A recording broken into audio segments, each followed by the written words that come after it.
ሰላም ጤና ይስጥልን ውድ የቻናላችን ተከታታዮች ፕሮግራማችን ቤተሰቦች፣ ይህ አብዲራዋ ቲዩብ ነው። ፕሮግራማችንን ላይክ በማድረግ እንዲጀምሩ፣ ላይክ ስታደርጉ የዚህም ፕሮግራም ተደራሽነት ተደማጭነት ከፍ ስለሚያደርግ ላይካችሁ ይጠቅመናል።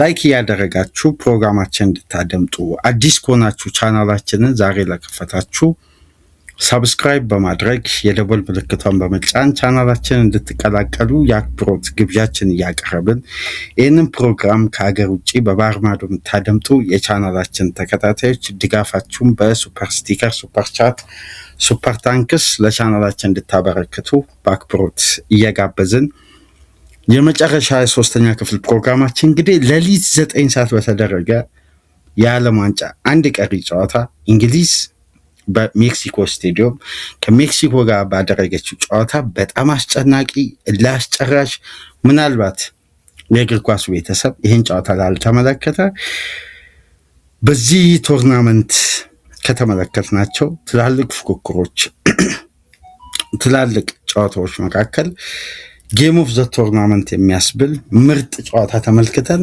ላስጨራሽ ፉክክር አይተን በ112 ደቂቃ በተጠናቀቀው ፉክክር እንግዲህ እንግሊዝ በ10 ተጫዋች ሜክሲኮን 3-2 አሸንፋ ወደ ሩብ ፍጻሜ መቀላቀሏን አረጋግጣለች። በትናንትናው ዕለት ብራዚልን በአስተማማኝ ሁኔታ ፍጹም በጨዋታ ብልጫ አሳምና ማሸነፍ የቻለችው ኖርዌይን እንግሊዝ በሩብ ፍጻሜ የምትገጥም ይሆናል። ለእንግሊዝ ጁዲ ቤሊንጋም 2፣ ሃሪ ኬን በፍጹም ቅጣት ምት አንዷን ማስቆጠር ሲችል የቀድሞ ሊቨርፑል ሴንተር ባክ በእንግሊዝ ብሔራዊ ቡድን የቀኝ ፉልባክ ሆኖ የሚጫወተው ጃሬል ካውንሳ በሰራው ከባድ ጥፋት ፋውል በቀይ ካርድ ከረፍት በፊት ተወግዶ እንግዲህ ይሄ ተጫዋች ጭንቁንም ጣጣውንም እንግሊዝ ላይ ከፍ አድርጎ ጨዋታው በጣም አስጨናቂ ላስጨራሽ፣ ጉልበት፣ ፍጥነት፣ አካል ብቃት በጣም ከባድ ጨዋታ ነበር። ይቅርታ ጃሬል ካውንሳ ከረፍት በኋላ ነበር ቀይ ወጣው። ግን ለእንግሊዝ ብሔራዊ ቡድን አንደኛ እድለኝነት፣ የጨዋታው መንገድ የእንግሊዝ ብሔራዊ ቡድንን የዚህ ጨዋታ ድል በእጅጉ ፈልጓት ነበር እንግሊዝን። ምክንያቱም የቤሊንጋም 2 ግቦች ሲቆጠሩ የሜክሲኮ ፍጹም የበላይነት የተስተዋለበት፣ እንግሊዝ በመልሶ ማጥቃት ወይም በካውንተር ግብ ለማስቆጠር የመረጠችበት ደቂቃ ነበር። በ99 ሰከንድ ውስጥ ነው ቤሊንጋም 2 ግብ አከታትሎ ያስቆጠሩ። ከዛም በኋላ ነው ሜክሲኮዎች አስቆጠሩ። የመጀመሪያ 45 2-1 ተጠናቀቀ። ሁለተኛ 45 እንደጀመረ አንቶኒ ጎርደን ላይ በተሰራው ጥፋት የተገኘችውን ፍጹም ቅጣት ምት ሃሪ ኬን አስቆጥሮ የእንግሊዝን መሪነት ወደ 3-1 ከፍ ማድረግ ቻለ። እንደገና በመጫወቻ ክልል ውስጥ ሃሪ ኬን የሜክሲኮ ተጫዋች ላይ በሰራው ጥፋት ፍጹም ቅጣት ምት ለሜክሲኮ ተሰጠ። ያንን ፍጹም ቅጣት ምት ራውል ሜኔዝ አስቆጠረ። 3-2 ሆነ። ከ64-65 ደቂቃ በኋላ እንግሊዝ በጎዶሎ 3-2 ነበር ጨዋታው። በቃ አዝናኝ እንቅስቃሴ ነበር የተመለከትነው። በጣም ለዳኛው በጣም ከባድና ፈታኝ ጨዋታ ነበር። ሜዳው ስላሉ የሜክሲኮ ደጋፊዎች ለብሔራዊ ቡድናቸው እስከ መጨረሻው ድረስ ያሳዩት ድጋፍ፣ ተጫዋቾቹም እንግዲህ ያላቸውን ነገር ሁሉ ሰጥተው፣ አሰልጣኙ በአስገራሚ ታክቲክ የእንግሊዝ ብሔራዊ ቡድንን ሙሉ 90 ደቂቃ ማለት ይቻላል ፍጹም የጨዋታ ብልጫ በጣም የሚታይ ፍጹም የጨዋታ ብልጫ አሳይተው ነው እንግዲህ ሜክሲኮ አዘጋጇ ሁለተኛ ሀገር ከዚህ ውድድር በይፋ ተሰናብታለች። እንግሊዝ ብሔራዊ ቡድን እንደ ቡድን ጥሩ የመከላከል ስትራክቸራቸውን በ10 ተጫዋች አሳይተዋል። ግን አጠቃላይ ጨዋታውን ለተመለከተ ጨዋታውን ለሚገመግም የእግር ኳስ ቤተሰብ ግን ለእንግሊዝ ብሔራዊ ቡድን ቀጣይ ጨዋታዎች ሁሉ ከዚህ የባሰ ፈተና እንደሚጠብቃት ነው የተመለከትነው።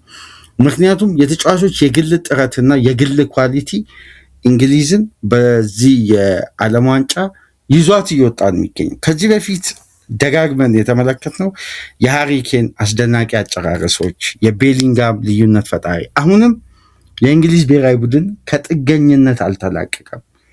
ሳውዝጌትም በአንድ አይነት መንገድ ነው የሚያሸንፈው። ቱኸልም ቦታ ላይ ሰው ተቀያየረ እንጂ የድሉ አይነት አንድ አይነት ነው። እንግሊዝ ውጥረት፣ ጭንቀት፣ ጫና የማያጣት ብሔራዊ ቡድን ነው።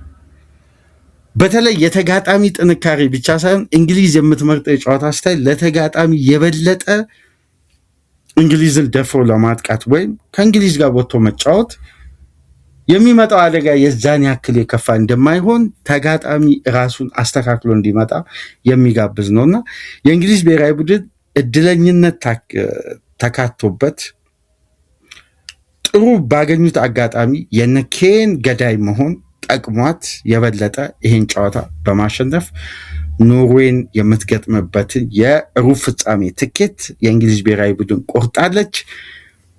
ቶማስ ቱኸል ከከፍተኛ ትችትና ውርጅብኝ ተርፈዋል በትናንትናው ጨዋታ። ምክንያቱም ሜዳ ውስጥ የሚታየው የጨዋታ መንገድ የሜክሲኮ ደፋር መሆን በአካል ብቃት፣ በአእምሮ፣ በጨዋታው ላይ ባለው እያንዳንዱ የጨዋታ ሲስተም የሜክሲኮ ንቃት እጅጉን ያስገርም ነበር።